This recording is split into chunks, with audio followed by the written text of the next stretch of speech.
পুরা আজকে আমানে হচ্ছে পাটিসাপটা, এই যে নারকেলের আর এইখানে বানিয়ে রেখেছি কটা। আর এই যে খাচ্ছে এখন, ভাই খাচ্ছিল আর আমি এখানে বানাচ্ছি। আর এই যে ময়দার এটা,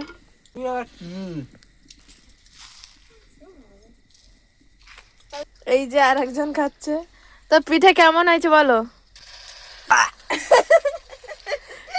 বলো ভালোভাবে বলো। তুমি এরম মানে খাতি কম কোথায় দিয়ে দেখো, বাটি সাফা কিন্তু হলে এখানে আবার নাটক কত।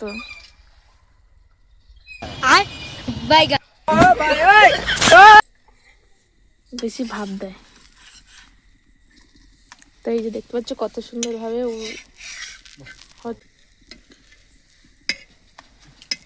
এই যে একটা কমপ্লিট। আমি এখানে বানাচ্ছি পিঠে। আজকে আমাদের জমির ধান সব উঠে গেছে, তার খুশিতে আমরা খাচ্ছি পিঠে।